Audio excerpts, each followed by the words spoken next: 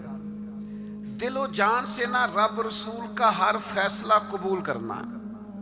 یہ ذرا غور کیجئے گا، یہ تھوڑا سمجھنے والا عنوان ہے۔ آپ اپنی قلب سے، روح سے، دل سے پوچھیں کہ مجھے پیار ہے نبی پاک سے۔ داتا صاحب نے ایک مقام پہ لکھا ہے جس سے محبت ہو اس پر غصہ نہیں آتا، جس سے محبت ہو اس کی طرف سفر کریں تو راستہ مشکل نہیں لگتا۔ جس سے محبت ہو وہ کوئی حکم دے تو وہ حکم پورا کرنے میں انسان کوئی رکاوٹ محسوس نہیں کرتا۔ یہ جو محبت ہوتی ہے نا، محبت یہ راستے آسان کر دیتی ہے، حکم ماننا آسان کر دیتی ہے۔ محبوب کچھ بھی کہہ دے، کسی وقت بھی کہہ دے، کسی رنگ میں بھی کہہ دے، کسی حال میں بھی کہہ دے۔ تو محبت ایک ایسی چیز ہے جو انسان کو اتنا خوبصورت بنا دیتی ہے کہ کمال ہو جاتا ہے۔ جب ایک انصاری نے نا نبی کریم علیہ السلام کا فیصلہ پورے طور پر نہیں نہ مانا، حضور نے ایک فیصلہ کیا، ایک انصاری تھے تو انہوں نے وہ فیصلہ پورے طور پر تسلیم نہیں کیا۔ اللہ تعالیٰ نے نا قرآن مجید میں ایک انوکھا انداز اختیار کیا، اور اس انداز کی قرآن مجید میں یہ واحد آیت ہے۔ اللہ کریم نے ارشاد فرمایا فلا وربک، محبوب مجھے تیرے رب کی قسم۔ اللہ کرے آپ کو سمجھ آئی ہو، قرآن مجید کی لذت آئی ہو۔ ذرا یہ انداز دیکھیے، یہ نہیں فرمایا کہ مجھے میری قسم ہو یا تیری قسم ہو، فلا وربک، محبوب مجھے تیرے رب کی قسم۔ رب آکھے اے سونے محبوبہ تیرے 100 ناز اٹھے نہ ہاں، لوکی میریاں قسمہ چاندے نے، میں تیریاں قسمہ چانا ہاں۔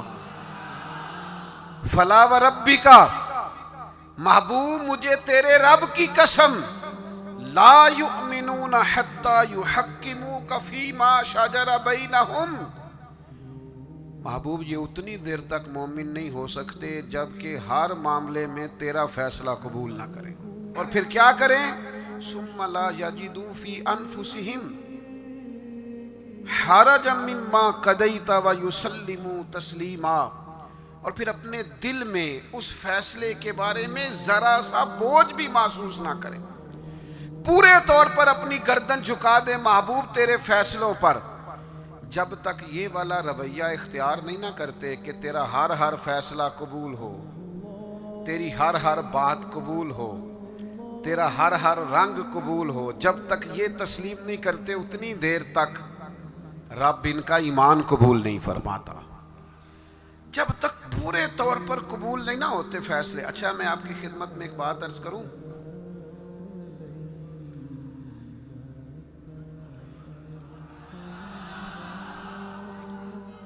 مسلمان دل و جان سے چاہتے ہیں کہ ہم نبی پاک کی غلامی کریں، مسلمانوں کی روح چاہتی ہے کہ ہم ہر وقت اپنے نبی کی بات مانیں۔ میں نے ایسے لوگوں کو دیکھا ہے جو بظاہر دین سے بڑے دور نظر آتے، جن کے بارے میں لوگوں کا خیال ہے کہ شاید بڑے گناہگار ہیں، نوجوان ہیں، دنیا دار ہیں، کچھ ایسے محکموں سے وابستہ ہیں جن کے بارے میں بعض اوقات بعض لوگ خیال کرتے ہیں کہ شاید یہ بالکل دین سے دور ہے۔ لیکن میں نے ہر قسم کے لوگوں میں وقت گزارا ہے، نوجوانوں کے ساتھ سفر کیے ہیں، ان کے بیچ بیٹھ کر ٹائم گزارا ہے۔ میں آپ کو سچ کہتا ہوں، تجربے کے بعد کہتا ہوں، سمجھ بوجھ کے کہتا ہوں، کلین شیو والے نوجوانوں کی آنکھوں میں حضور کی محبت کے لیے آئے ہوئے آنسو دیکھ کے کہتا ہوں، چڑھتی جوانیاں جو مدینے کے لیے تڑپتی ہیں، ان جوانیوں کے دامن سے پھوٹنے والی ضیائیں دیکھ کر کہتا ہوں، چاہتے ہیں مسلمان حضور کی غلامی کریں، صرف مسئلہ پتہ کتنا ہے؟ بارش کا پہلا قطرہ نہیں بنتے، قدم نہیں اٹھاتے، فیصلہ نہیں کرتے، اپنے اندر وہ جو ولولہ ہے، وہ جو شوق ہے، اس کو نہ عملی جامہ نہیں پہناتے. آپ کے اندر تڑپ ہے، بس آپ شروع کریں. چھوڑیں آپ کسی سے پوچھنا کیوں ہے، بس شروع کر دیں درود و سلام پڑھنا. چھوڑیں ماحول کو کیا دیکھنا ہے. اگر آپ کو پتہ چل گیا ہے کہ محبوب کو داڑھی والا چہرہ پسند ہے تو پھر کسی کو پسند ہو نہ ہو، رنگے چمن پسند نہ پھولوں کی بو پسند، ہم کو ہے وہ پسند جسے آئے تو پسند. پھر فیصلہ کریں، پھر توجہ کریں. نبی پاک علیہ الصلوۃ والسلام کبھی اشارتاً بھی کوئی بات کرتے نا. اچھا، میں بہت سارے صوفیاء کو جب پڑھتا ہوں نا، اور بالخصوص عاشقوں کی داستانیں پڑھتا ہوں، تو جو رنگ عاشقوں نے پیش کیا ہے نا، وہ کسی اور کے بس کی بات ہی نہیں.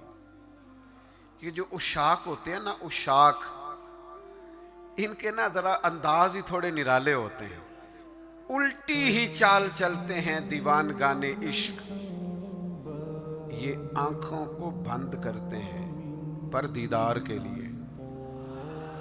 الٹی ہی چال چلتے ہیں دیوان گانے عشق، آنکھوں کو بند کرتے ہیں پر کس کے لیے؟ دیدار کے لیے. باقی ایک پنجابی شاعر نے بھی کہا ہے، میرا کوئی ضروری نہیں آپ سارے شعراء سے اتفاق ہی کریں، لیکن اس نے کہا ہے عقل اتنی بری چیز نہیں، پر اس نے کہا ہے عشق دے چلے ہی نمبر لے گئے. میں نے نہیں کہا، کسی کی بات سنا رہا ہوں. وہ کہتا ہے عشق دے چلے ہی نمبر لے گئے، عقل منداں تے ایویں ہی، عقل منداں تے ایویں ہی عمراں گالیاں. عشق دے چلے ہی وہ نمبر لے گئے. اور اقبال بھی کہتے ہیں بے خطر کود پڑا آتش نمرود میں عشق. اتنی بڑی آگ، اوپر سے پرندہ بھی گرے تو جل جائے، لیکن جناب ابراہیم نے 1 منٹ نہیں لگایا سوچنے پر. بے خطر کود پڑا آتش نمرود میں عشق، عقل تھی محو تماشائے لبے بام ابھی، اور پختہ ہوتی ہے اگر مصلحت اندیش و عقل، عشق ہو مصلحت اندیش تو ہے خام ابھی. سوچ سمجھ کے چلے نا، عقل تو پختہ ہوتی ہے، پکی ہوتی ہے، تو عشق سوچ سمجھ کے چلے تو ابھی کچا ہے. عشق سوچ سمجھ کے فیصلہ کرے تو ابھی پلپلا ہے، ابھی رستے میں ہے. عقل آخدی جھگے نو سام کے رکھ، اپنا آپ سمیٹنا چاہیے ہے.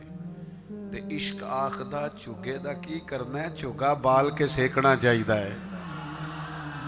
یہ جو لوگ ہوتے ہیں نا محبت والے، ان کے نرالے انداز ہوتے ہیں. حضرت جناب سیدنا عبداللہ ابن رواحہ رضی اللہ تعالیٰ عنہ جمعہ پڑھنے آئے مسجد نبوی میں. حضور نے کسی صحابی سے فرمایا بیٹھ جاؤ. یہ دوران گفتگو کبھی کبھی نظم و ضبط ٹھیک کرنے کے لیے کسی کو متوجہ کرنا پڑتا ہے. کبھی کبھی میں بھی پیار سے کہہ دیتا ہوں موبائل والے بھائی، یہ کہنا پڑ جاتا ہے. پھر کسی دفعہ اثر بھی ہوتا ہے کہ یار کوئی مطلب ناراض ہی نہ ہو جائے، یہ کہنا پڑ جاتا ہے. تو اب میں تو اس لیے کہتا ہوں کہ موبائل والے بھائی کہوں گا تو کوئی ناراض نہیں ہوگا، اس لیے کہ سارے ہی موبائل والے بھائی کے، اس میں ناراضگی والی یہ کسے باشد ہے، سارے ہی موبائل والے بھائی ہیں، کوئی انشاءاللہ بگڑے گا. بہرحال آپ توجہ کریں میری بات پر. تو کبھی کبھی نظم و ضبط ٹھیک کرنے کے لیے کہنا پڑتا ہے. تو حضور نے فرمایا بیٹھ جاؤ. کہہ دیا کسی کو. حضرت عبداللہ بن رواحہ رضی اللہ تعالیٰ عنہ مسجد نبی شریف کے دروازے پہ تھے، ان کے کانوں میں آواز گئی، وہیں بیٹھ گئے. نبی پاک صلی اللہ تعالیٰ علیہ وآلہ وسلم نے نماز کے بعد فرمایا عبداللہ وہیں بیٹھ گئے، حضور آپ نے کہا نہیں تھا. تو جو نبی پاک علیہ السلام نے اس پر تبصرہ کیا ہے نا، اسے ابن حجر اسقلانی نے لکھا ہے. حضور نے کسی سے کہا بیٹھ جاؤ، حضور نے کسی سے کہا بیٹھ جاؤ، پر محبت رسول کا عالم دیکھو. حضرت عبداللہ ابن رواحہ دروازے پر بیٹھ گئے، چونکہ حضور نے نام نہیں نہ لیا، وہ وہیں بیٹھ گئے. تو حضور علیہ الصلوۃ والسلام نے کیا تبصرہ کیا؟ اللہ کے محبوب فرمانے لگے اللہ تعالیٰ تمہاری اللہ رسول کی فرما برداری کی ہرس میں اللہ اور اضافہ کر دے۔ یہ جو تمہارے اندر ہرس ہے نا کہ میں نے رب رسول کی فرما برداری کرنی ہے، عبداللہ میری دعا ہے اللہ اس ہرس میں اضافہ کر دے۔ ہرس بڑے ہیں، انسان بڑی چیزوں کا حریص ہے، پر حضور فرما رہے ہیں میرے صحابہ رب رسول کی فرما برداری کے حریص ہیں۔ یہ ہرس کرتے ہیں کہ زیادہ سے زیادہ غلامی ہو، زیادہ سے زیادہ فرما برداری کریں، زیادہ سے زیادہ محبوب کے نقش قدم چلیں۔ میرے دوستو، اسی طرح ایک صحابی اور تھے، حضور نے فرمایا بیٹھ جا، تو مسجد کے باہر ہی بیٹھ گئے۔ ان کا نام تھا آس۔ حضور نے فرمایا کہاں تھے بھائی، نماز میں نظر نہیں آئے۔ یا رسول اللہ وہ آپ نے فرمایا نہیں تھا بیٹھ جاؤ۔ اچھا حضور نے کسی اور سے کہا، پر سانو قید سجن دا کہنا ہے۔ حضور نے کسی اور سے کہا، وہ دروازے کے باہر بیٹھ گئے۔ تو نبی کریم صلی اللہ تعالیٰ علیہ وسلم نے فرمایا آس کہاں تھے؟ حضور میں دروازے کے باہر بیٹھ گیا۔ تو حضور مسکرائے، فرمایا تم آس نہیں ہو، تم تو مطیع ہو، تم تو فرما بردار ہو۔ آج سے تمہارا نام مطیع ہے، فرما برداری کرنے والا ہے۔ تم ایسے فرما بردار ہو کہ میں کسی اور کو اشارہ کروں۔ تم اتنے محبت کرنے والے ہو، تم سمجھتے ہو میرے محبوب کی بات ہے نا، تو مجھے بھی آگے بڑھ کے قبول کرنی چاہیے۔ میرے عزیزو، میں نے کہا ہم چاہتے ہیں حضور کی محبت کے مطابق عمل کریں، لوٹ آئیں، لیکن ہم نا بارش کا پہلا قطرہ نہیں بنتے، فیصلہ نہیں کرتے۔ آگے بڑھوں؟ ہمارے ضمیر جاگ گئے ہیں، پتہ ہمیں چل گیا ہے کہ حال نہ جمہوریت، نہ ڈکٹیٹرشپ، نہ صدارتی نظام، نہ فلانا نظام۔ پتہ ہمیں چل گیا ہے کہ جینے کی طرف دیکھ، نہ مرنے کی طرف دیکھ، جب چوٹ لگے دل پر تو مدینے کی طرف دیکھ۔ پتہ ہمیں چل گیا ہے کہ نجات حضور کے قدموں میں ہے۔ سمجھ ہمیں آ گئی ہے کہ نجات نبی پاک کے قدموں میں ہے، لیکن ہم پتہ کیا کرتے ہیں، ہم نا وہیں الجھے رہتے ہیں، بات کو سمجھتے نہیں، آگے بڑھتے نہیں۔ ضمیر جاگ گیا ہے، فیصلہ نہیں کرتے، چلو پورے ملک میں تو دین نافذ ہوگا، انشاءاللہ ہوگا۔ اپنے 6 فٹ کے قد پہ نہ نافذ کریں، اپنے گھر پہ نہ نافذ کریں، اپنے دفتر پہ نہ نافذ کریں، اپنے ادارے میں نہ نافذ کریں، اپنے یاروں میں نہ نافذ کریں۔ یہاں سے تو شروع کریں نا، یہاں سے تو آغاز کریں۔ آپ یقین کریں، 5 دوست اگر آپ کہیں اکٹھے ہیں نا، 5 دوست، تو ایک دوست شروع کر دے جب بھی ملاقات ہو نبی کریم کی کوئی حدیث بیان کرے۔ ایک دوست کہنا شروع کر دے یار آؤ نا نماز پڑھنے چلے۔ ایک، دیکھو میں نے 5 میں سے ایک کہا ہے، ایک کہنا شروع کر دے یار بس آپ جھوٹ نہیں بولنا یار، بس بڑا ہو گیا۔ ایک صرف ان میں سے پیغام دے کہ نہیں یار دھوکہ دہی نہیں کرنی۔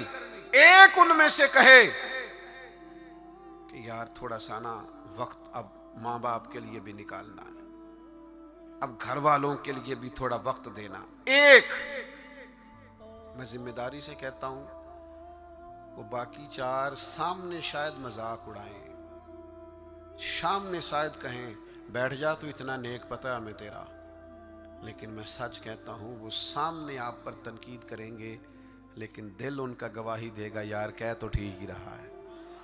یہ دین کے اندر، یہ نبی پاک کی محبت کے پیغام کے اندر اللہ نے نا جاذبیت بڑی رکھی ہے، اس میں کشش بڑی رکھی ہے، اسلام کے اندر لچک بڑی رکھی ہے۔ اسلام کی فطرت میں قدرت نے لچک دی ہے، اتنا ہی یہ ابھرے گا جتنا کہ دبا دو گے۔ اس کے اندر سے ہمیشہ ضیاء پھوٹتی ہے، روشنی نکلتی ہے۔ آپ حضور کا پیغام دے دیں، مزاج بنائیں، کہہ دیں، آپ یقین کریں بڑا لطف آئے گا، بڑا مزہ آئے گا، اس کے اندر بڑا کرم ہوتا ہوا آپ کو دکھائی دے گا۔ آپ محسوس کریں گے کہ میرے کہہ دینے سے انقلاب آ گیا، بہتری آ گئی۔ آپ اس پیغام، اور یہ سب کے لیے بنائیں آپ، یہ کسی کے حق میں بھی کوئی بھی سامنے ہو، آپ کا نعرہ ہمیشہ محبت رسول کا ہونا چاہیے. وہ دوستوں کی محفل ہو، گھر میں ہو، دفتر میں ہو. بات ایک صحابی تھے حضرت برا بن مالک، نوجوان تھے. اچھا، جس طرح سیر کرنے کا مزہ جوانی میں ہے نا، کپڑے پہننے کا لطف جوانی میں ہے، سفر کرنے کا ذائقہ جوانی میں ہے. چلو مجھے کہہ لینے دو، کھانے پینے کا لطف بھی جوانی میں ہے.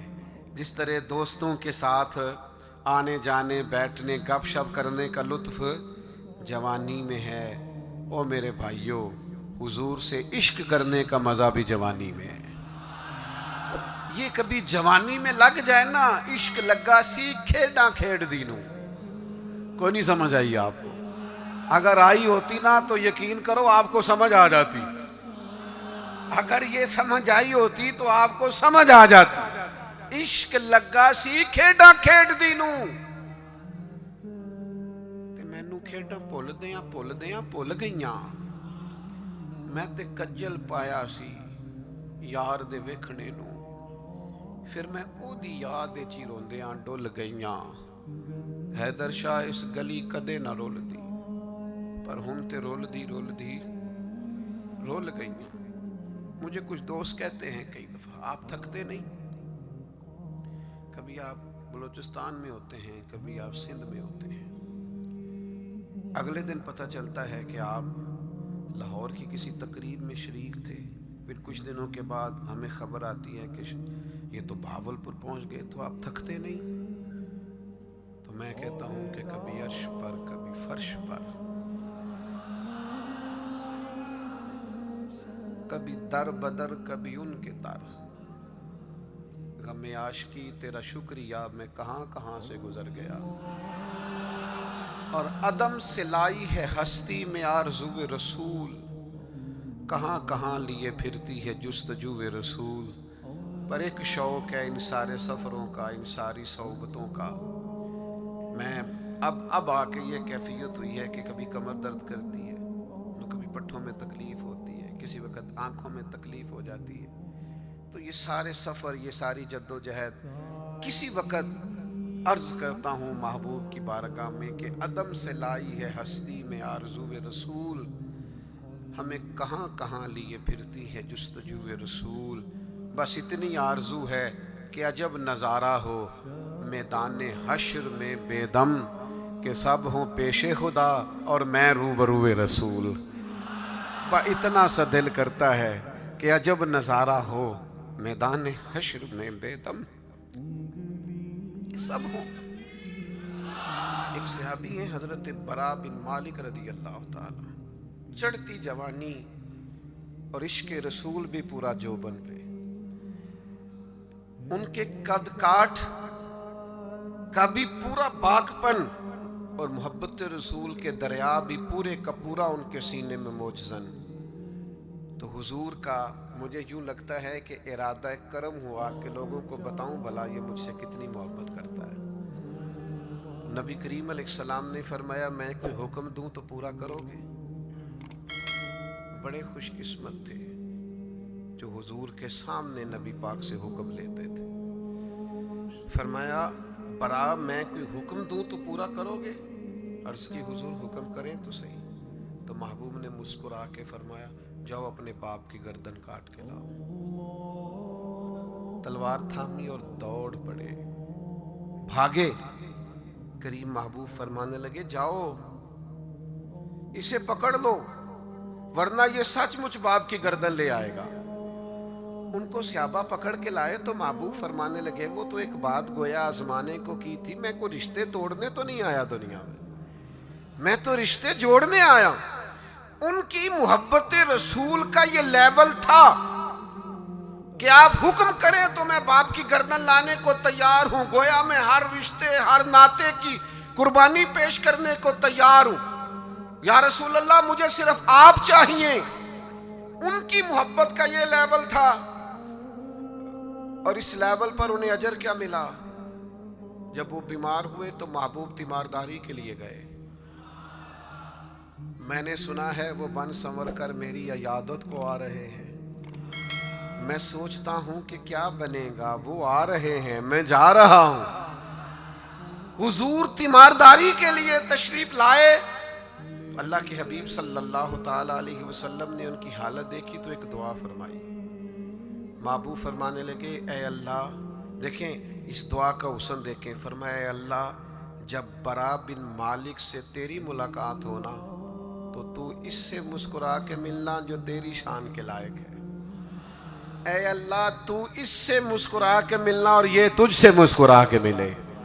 اور سنو میرے بھائیوں، اس حدیث پاک کا نتیجہ سنو، اس کا نتیجہ علماء فرماتے ہیں یہ نکلتا ہے کہ جو مصطفیٰ کریم سے رج کے محبت کرے گا، کھل کے محبت کرے گا، ہر رشتے سے بڑھ کر حضور سے محبت کرے گا، اس کے اجر کے لیے حضور نے دعا فرمائی ہے جب قیامت میں اللہ کے حضور حاضر ہوگا تو رب اس سے مسکرا کے ملاقات کرے گا جو اس کی شان کے لائق، اور بندہ بھی رب سے مسکرا کے ملے گا۔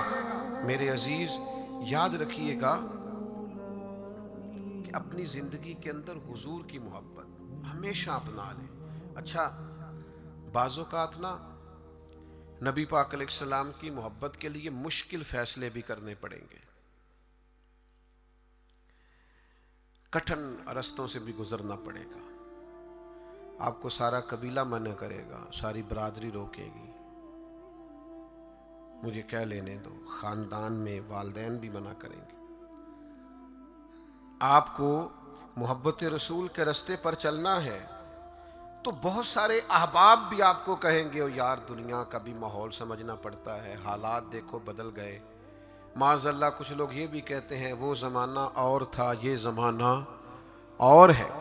لوگ آپ کو بڑی آراء پیش کریں گے، بڑا بڑا رنگ پیش کریں گے، لیکن اگر آپ اس کو سمجھ جائیں، اس پر غور کر جائیں کہ ہمیشہ برکت رسول اللہ کی بات ماننے میں صلی اللہ تعالی علیہ وسلم، اور میرے نبی پاک صلی اللہ تعالی علیہ وسلم کی غلامی اور محبت میں کبھی نقصان نہیں ہوتا۔ ایک حضور کے صحابی تھے حضرت جلابیب رضی اللہ تعالیٰ عنہ، صحیح مسلم شریف میں ان کا تذکرہ موجود ہے۔ حضرت جلابیب رضی اللہ تعالیٰ عنہ کا رنگ زیادہ گورا نہیں تھا، خوبصورت آدمی نہیں تھے، قد بھی بہت اونچا نہیں تھا، یعنی یوں سمجھ لیے کہ قد بھی تھوڑا سا اس طرح کا تھا، رنگ و روپ بھی اس طرح کا تھا، حالات کچھ اور ہی تھے۔ ان کی شادی نہیں ہوتی تھی۔ اللہ کے رسول صلی اللہ تعالیٰ علیہ وسلم نے فرمایا جاؤ فلاں قبیلے میں جا کے ان لوگوں سے کہو اپنی بیٹی کا نکاح تیرے ساتھ کر دیں۔ وہ چلے گئے، ان لوگوں سے جا کے کہا، لیکن ان لوگوں نے جب حضرت جلابیب رضی اللہ تعالیٰ عنہ کا نام سنا نا، یہ وہی جلابیب ہیں جن کے بارے میں نبی پاک نے فرمایا یہ مجھ سے ہے اور میں اس سے ہوں۔ لوگوں نے جب آپ کا نام سنا تو ظاہر ہے بیٹی والے بڑا سوچا کرتے ہیں، ان کو غور کرنے کا پورا حق حاصل ہوتا ہے۔ انہوں نے کہا حضرت جلابیب نہ تو قد کاٹ ہے، نہ رنگ روپ ہے، نہ پاس کوئی پیسہ ہے، تو یہ کس طرح بات آگے چلے گی، کس طرح معاملہ بہتر ہوگا؟ انہوں نے تھوڑی لیت و لالا کی بات کرنے میں، سمجھنے میں تھوڑا وقت لیا۔ وہ جس بیٹی کے لیے پیغام نکاح لے کے گئے تھے وہ پردے کے پیچھے سے بولی، کہنے لگی آپ مجھے حضور کے حوالے کریں۔ فیصلہ اگرچہ مشکل ہے، رستہ اگرچہ کٹھن ہے، پر چونکہ نبی کریم نے فرمایا ہے لہٰذا آپ مجھے حضور کے حوالے کریں۔ اس خاتون کا نکاح اللہ کے محبوب کے حکم پر حضرت جلابیب سے ہو گیا۔ 2 دعائیں میرے نبی پاک نے دی۔ جب شادی ہو رہی ہے تو خاوند نہ زیادہ خوبصورت ہے، نہ مالدار ہے، نہ خوبصورت قد کاٹ ہے، 2 دعائیں اللہ کے محبوب صلی اللہ تعالی علیہ وسلم نے دی۔ کہا اے اللہ اس کے لیے ہر قسم کی خیر مقدر فرما اور اسے زندگی کی ہر تکلیف سے محفوظ فرما۔ کل تک وہ غریب تھی، فیصلہ کیا محبت رسول میں۔ فیصلہ مشکل ہوتا ہے لیکن کرنے کے بعد پتہ چلتا ہے جب تک بکے نہ تھے کوئی پوچھتا نہ تھا، تو نے خرید کر ہمیں انمول کر دیا۔ اور میں نے بڑا پہلے ایک شخص سے کہا تھا ایک امیدوار تھے اسمبلی کے، تو مجھ سے ملے تو مجھے کہنے لگے آپ تو توجہ ہی نہیں کر رہے، لوگ ہمیں بھی بڑے ووٹ دیتے ہیں۔ میں نے کہا آپ کو ووٹ دیتے ہیں، ہمیں تو جان دیتے ہیں، آپ کا ہمارا بڑا فرق ہے۔ تو آپ جو بات کر رہے ہیں وہ ٹھیک ہوگی، لیکن جب تک بکے نہ تھے کوئی پوچھتا نہ تھا، تو نے خرید کر ہمیں انمول کر دیا۔ نبی پاک نے دعا دی، اے اللہ خیر مقدر کرنا، ہر تکلیف سے محفوظ رکھنا۔ صحابہ فرماتے ہیں پھر اسی خاتون کو ہم نے دیکھا، نہ مدینے میں انصار میں اس سے زیادہ کوئی مالدار خاتون تھی اور نہ اس سے زیادہ خرچ کرنے والی کوئی خاتون تھی۔ آپ کو محبت رسول میں وقتی فیصلہ کرنا مشکل لگے گا، لیکن یاد رکھنا میرے بھائی، پھر محبت رسول بعد میں جو انسان کے لیے وسعتیں پیدا کرتی ہے نا، اپنے لب و لہجے میں کہوں، پھر حضور سے پیار کرنے والوں کی جو موجیں لگتی ہیں نا، پھر جو کرم ہوتا ہے نا، خدا جانے بلندی ہے کہ پستی پر جہاں میں ہوں وہاں کوئی نہیں ہے، پھر وہ جو نتیجہ نکلتا ہے وہ بڑا شاندار ہے۔ اگرچہ وقتی طور پر کچھ چیزیں مشکل محسوس ہوتی ہیں، لیکن پھر کرم ہو جاتا ہے۔ ایک صحابیہ تھی حضرت فاطمہ بنت قیس، ان کے لیے بھی مشکل تھا نکاح کا فیصلہ کرنا، لیکن ان کو پتہ چلا نا کہ نبی پاک کی خواہش ہے کہ میں اسامہ بن زید سے نکاح کر لوں، تو انہوں نے فوراً جناب اسامہ بن زید سے نکاح کر لیا۔ حضور کی خواہش کو پیش نظر رکھا۔ دو تین چیزیں ہمیں سمجھنی ہے، بس بات سمیٹنے لگا ہوں۔ ایک تو جہاں جہاں نبی پاک نے حد بندی کی ہے نا، اس حد بندی کو کبھی نہیں توڑنا۔ جو حدود، جو دائرے، جو قوانین نبی کریم نے بیان فرما دیے ہیں، ان سے کبھی تجاوز نہیں کرنا۔ دیکھو سونے کی انگوٹھی حضور نے مرد کو حرام قرار دی، سارا زمانہ بھی کہے تو یہ ہاتھ پر پہننی نہیں چاہیے۔ کچھ چیزیں ہیں جن میں حضور نے نا حد بندی کر دی۔ پیتل تانبا مرد کے لیے نہیں جائز، نہ پہنے آپ، ریشم کا لباس نہ پہنے۔ جہاں حضور نے تعین کر دیا حدود کا، آپ کوئی اتنا مشکل مسئلہ نہیں ہے۔ آپ اس پہ، ایک صحابیہ تھیں، ان کا سگا بھائی انتقال کر گیا، تو نبی پاک علیہ السلام نے حکم دیا ہے کہ کسی کا بھی سوگ 3 دن سے زیادہ نہیں کرنا، سوائے اس عورت کے لیے جس کا خامد چلا جائے وہ عدت پوری کرے۔ تو صحابیہ 3 دن کے بعد اٹھیں، خوشبو لگائی، دھلے ہوئے کپڑے پہنے، وقتی طور پر اس وقت جو مروج زینت تھی وہ زینت اختیار کی، اور پھر کہنے لگی مجھے اس زینت کی ضرورت نہیں تھی، پر چونکہ نبی پاک نے فرمایا 3 دن سے زیادہ سوگ نہیں کرنا، لہٰذا میں اٹھ کے اس لیے کپڑے بدلے ہیں کہ میں کسی اور کی طرف نہیں دیکھنا چاہتی، مدینے والے محبوب کی شریعت کی طرف دیکھنا چاہتی ہوں۔ جو حدود نبی پاک صلی اللہ علیہ وسلم نے ہمارے لیے مقرر فرمائی ہیں، ان سے کبھی بھی ہم نے تجاوز نہیں کرنا۔ دوسری بات یہ ہے کہ محبت رسول کا ہم سے تقاضا یہ ہے کہ جب رب رسول کو راضی کرنا ہو نا، پھر اپنی ذات نہیں دیکھنی، میرا قد بہت بڑا ہے تو فلاں سے معافی مانگوں، میں اتنا بڑا آدمی ہوں تو اب میں جھک جاؤں، مجھے اتنے لوگ جانتے ہیں تو اب میں جناب تھوڑا سا اپنی گردن کو جھکاؤں۔ میں عاشق رسول میں نہیں ہوتی۔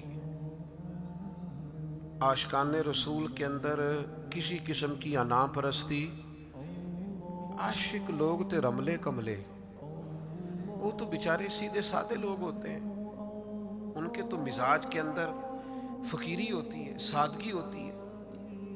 حضرت خالد بن ولید فرماتے ہیں میرا اور جناب عمار ابن یاسر کا رضی اللہ تعالی عنہما، دونوں صحابہ جلیل القدر ہیں، عظیم مرتبے والے، جناب خالد بن ولید فرماتے ہیں کسی بات میں حضرت عمار ابن یاسر سے شکر رنجی ہو گئی، تو جناب عمار ابن یاسر حضور کی بارگاہ میں پہنچے، میں بھی پہنچا، فرماتے ہیں دونوں کی بات سن کے بس حضور نے اتنا کہا، کوئی فیصلہ نہیں فرمایا کہ اس میں غلطی پر کون ہے، حق پر کون۔ نبی کریم صلی اللہ علیہ وسلم نے بس اتنا فرمایا، یاد رکھنا جس نے عمار ابن یاسر کو ناراض کیا اس نے اللہ رسول کو ناراض کیا، بھائی اتنی بات حضور نے کر دی۔ حضرت خالد بن ولید سپہ سالار آدمی تھے، بڑے قبیلے کے تھے، بڑا قد کاٹ تھا، بڑا نام تھا، بڑی بلے بلے تھی، سیف اللہ ہے. لیکن آپ فرماتے ہیں چونکہ حضور نے فرمایا عمار ابن یاسر کو راضی کرو گے تو اللہ رسول راضی ہوں گے، فرمایا میں ان کے پیچھے پیچھے پھرنے لگا. میرے لیے ان کی رضا سے بڑھ کر کوئی اور رضا، اور کوئی رضا حیدر شاہ اس گلی کدے نہ رول دی.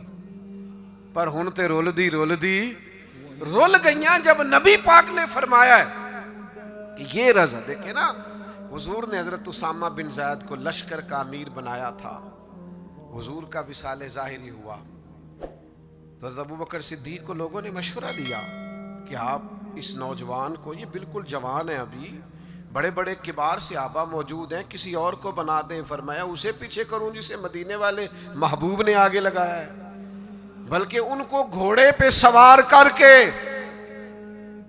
خود اسی گھوڑے کی لگام پکڑ کے جناب صدیق اکبر امیر المومنین پیدل چل رہے ہیں. تو اسامہ بن زید نے کہا امیر المومنین آپ اوپر آئیے. فرمایا تو اوپر ہی رہ جسے حضور نے امیر مقرر فرما دیا ہے. تو میرے بھائی آپ پھر یہ نہ محسوس کرے کہ میں بڑا چودھری ہوں، میرا بڑا قد کاٹ ہے، پھر ہم نے اپنا قد نہیں دیکھنا، محبوب پاک کی نظر عنایت کو دیکھنا ہے، حضور کی رضا کو دیکھنا ہے. یاد رکھیے گا ایک تیسری بات، ایک حدود کو نہیں توڑنا، ایک حضور کی رضا حاصل کرنے کے لیے اپنی انا نہیں سامنے آنے دینی. ایک تیسری بات اور، طرز زندگی سادہ اختیار کرنا ہے اگر حضور سے پیار کرنا ہے تو. بڑی ضروری بات ہے، بڑی ضروری. آپ سادہ غذا کھائیں، سادہ نشست، سادہ لباس، سادہ انداز گفتگو، لوگوں سے بلا تکلف ملاقات، آپ کے لب و لہجے میں کسی قسم کی تصنع نہ ہو، بناوٹ نہ ہو، تکلف نہ ہو. آپ اگر حضور کے غلام ہیں، نبی پاک سے محبت کرتے ہیں، تو پھر آپ کوئی کسی قسم کا اپنے لیے پروٹوکول نہ چاہیں. صحابی آئے تھے نا، عرض کی یا رسول اللہ میں آپ سے بڑا پیار کرتا ہوں. کیسا خوش بخت ہے، حضور کے سامنے اظہار محبت کر رہا ہے، میں بڑا پیار کرتا ہوں. تو حضور نے فرمایا سوچ کر کہو کیا کہہ رہے ہو. حضور بڑا پیار کرتا ہوں. فرمایا سوچ لے. حضور بڑا پیار کرتا ہوں.